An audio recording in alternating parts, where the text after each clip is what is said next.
All right. I'm here with my grandma Alice, and we are going to talk about some of her experiences growing up as a child in the 1930s and 40s, and then as she grew up in the 50s, 60s, and 70s, some of the experiences that she got to have as a young woman and as a grown woman. So, Grandma Alice, what day and what year were you born? December 12th, 1933. 1933. So you were born right in the middle of the Great Depression and the Dust Bowl, right? Right. And Nebraska was right in the middle of the Dust Bowl, wasn't it? It was, and that was such an outstanding day. I'll never forget it. Why was that? My dad and I went to Plattsmouth for groceries. And I must have been sitting down in the car because I didn't notice it till we started over the hill before our house. And I looked at our house, and when we left, our house was white. And when we got back, our house was red. Your house was red. What was it red from? The dust coming up from Oklahoma had blown that far up? Had blown that far up, and our house, I'll never forget coming over that hill and seeing this house of mine that had the dust on it so much that it looked like it was red. And what was the color of the house before? White. White? So the white house had been turned red by the dust. On the south and the east side. And you said that happened when you were coming back from Plattsmouth? Plattsmouth, yeah. We'd gone over there for groceries. And was it like just a giant cloud of... It must have been. Yeah? So you didn't actually see the cloud, but you saw what happened afterwards, right? Right. I saw the dust when it came over. And did it get inside the house? You know, I don't remember that. Mm-hmm. Because I don't know how old I was. I can't remember for sure what year that was. Do you know? You're old enough to remember that? Yeah. Probably late 30s, I would think. So were you 5 or 6 maybe?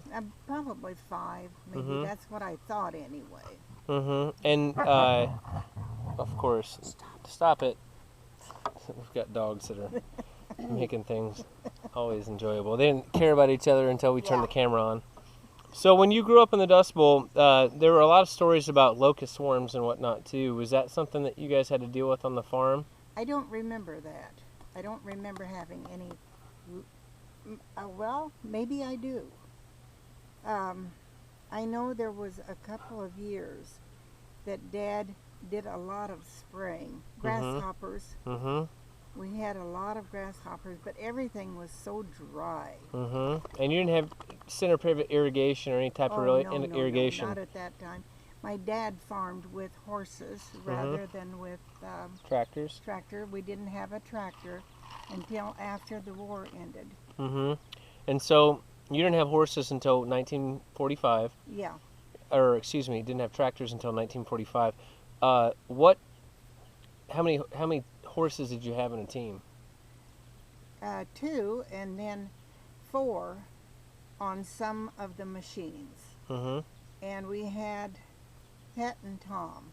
Pet and Tom were their names? Yeah, that was 2 of them. Mm-hmm. And then Dad had a set of mules that he used with his farming all the time. And what kind of equipment did you guys use back in those days? Do you remember? Oh, the old-fashioned combine, very, very old. Binder, they called it then, the binder. Did it pick everything whole ear, or did it split it up?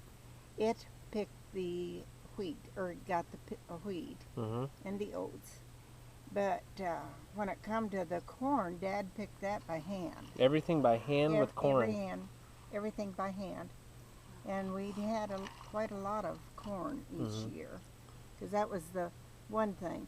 But you know, I remember one time during that bad time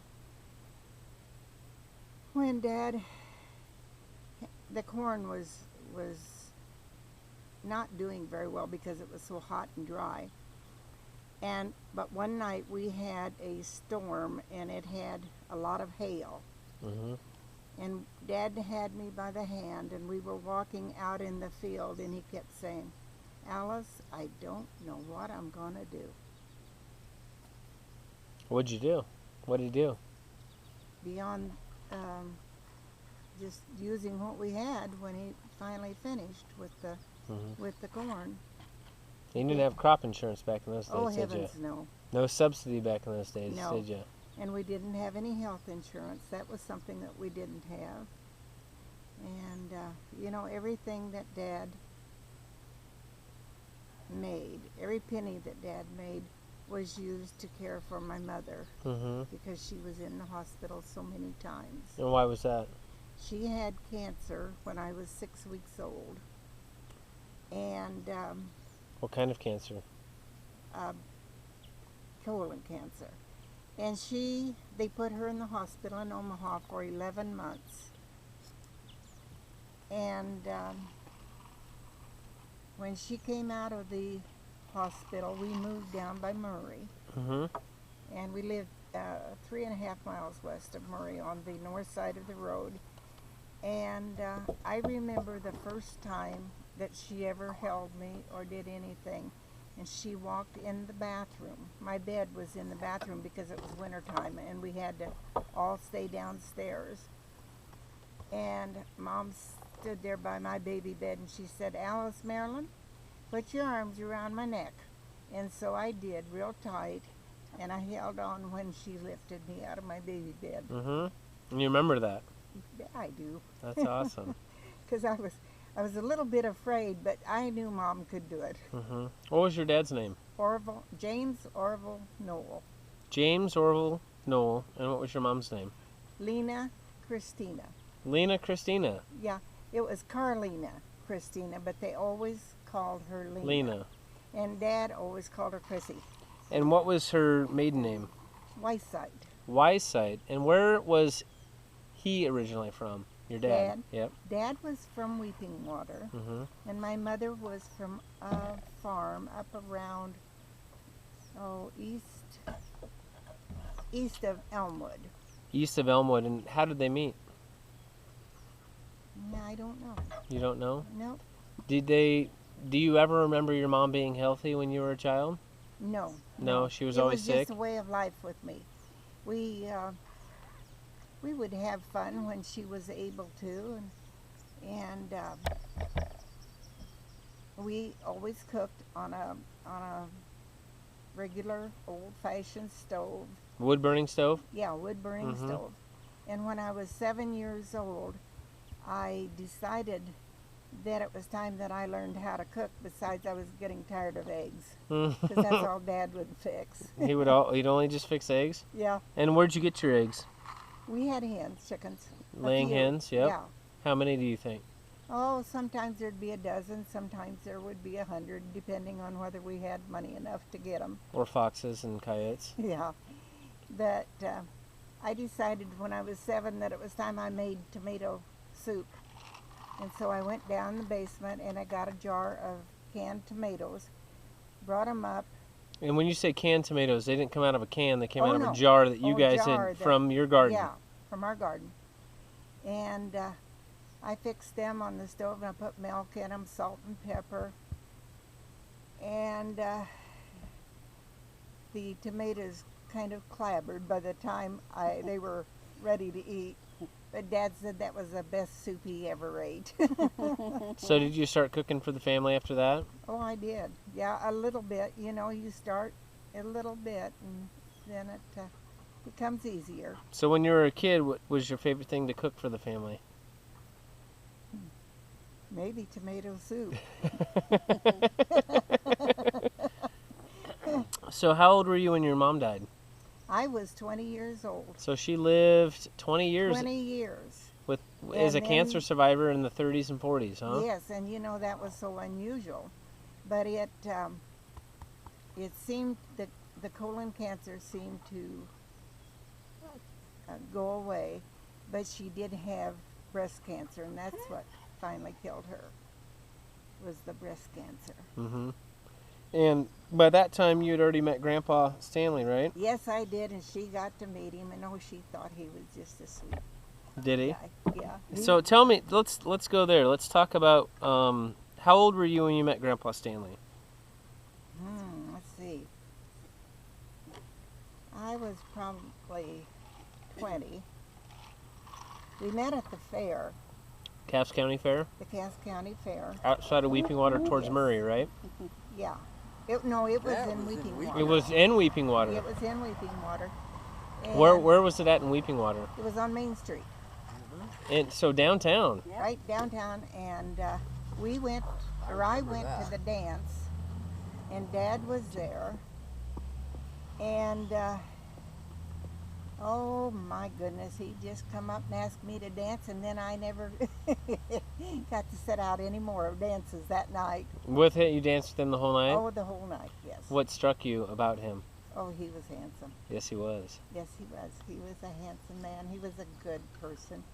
Let's talk about And- Syracuse. The dance is down there. Yes. We'll get there. We'll get there. Patience, grasshopper. So you met him at the Cass County Fair in Weeping Water when you were Yes. 20. But the next day, I walked down the street at the fair, and here is a man that looked just like him and had a wife and a little boy. Mm-hmm. And I thought, well, boy, that's the end of that. Who was it? And Leroy, oh goodness, what was their last name? They lived north of Weeping Water, and he and Dad graduated together. Mm-hmm. But and they both went into service about the same time. But he was just as nice as he could be. Ended up that after Dad and I got married, they got to be good friends with us, and we'd Really? go up there and visit with them. So when it was the next time after that dance, did you see? Stanley, When was the last time you saw, or the next time you saw Grandpa Stanley? in March. In March. So we're talking months later. 6 months or 5 months later, and Betty Hanson From Nahaka. from Nope, different Betty Hansen. well, she was married to a man. She married a man from Nahaka. Mhm. But anyway, we would go to the dance down Syracuse, and we went down there and saw Stanley down there at the dance. And Betty got me straightened out on the fact that I had seen two people, not just one. So you were seeing two people? I had seen two people. Oh, so you had thought I- that Stanley was. Yes, Had a I wife thought and kids. Stanley. Yeah, I thought he was stepping married. out. Yes. I thought he was married. And then we got acquainted and danced and went to the dance every Saturday night. What fun. And okay, so let's step back to the dance. What kinds of dances did you dance? Did you dance waltzes or polkas, or what'd you dance? Oh, whatever they were playing. Two-step? Anything that they always played a few polka songs and a few waltzes and things like that. I loved to dance. Dad did too. Mm-hmm. What was And the name of that ballroom in Syracuse? Just the Syracuse Ballroom, I guess. I can't remember what the name of it was. that was a hot spot to go and dance? Oh, yes. Yes, it Because I was. Remember Harold and Betty, Grandma and Grandpa Paul are going there too, right? They may have, but I didn't know them at the time. Mm-hmm. Got a bug flying by me. So how long did you guys court, as they said back in the olden days? Okay, March is when we started going together, and we were married the following December. So we went from March to December. So basically 9 months of Mhm. dating. When did you know that you wanted to marry him? Well, my mother passed away that June. Mm-hmm. Yeah, June. And Stanley and I were already talking about getting married at that time, and then we ended up getting married. But we didn't have a big wedding because I just couldn't after Mom passed away. Mm-hmm. We just had Harley, and Who's Harley? Harley is Stanley's cousin, Harley Rector, Mm-hmm. who was first a coach up to Norfolk, and then he became principal up there Mm-hmm. at the high school. Mm-hmm. And Harley and Donna, right? yes, Yep. And they used to come to all our holiday gatherings back in the Mhm. olden days, didn't they? yeah. And Harley and Dad were just such good friends, and they'd come. We'd end up going. I've got a bug flying. That's okay. around." Just shoo it away. That's no big deal. Anyway, we would go to the dance in Syracuse, and then Dad and Harley would get Tipsy. what we might say a snootful. A snootful. And how would you get home back in those days? Well, Harley would say, "Oh, I can drive." Then we'd get about a mile out of town, and he'd say, "You know, Alice, I think maybe it would be better if you would drive."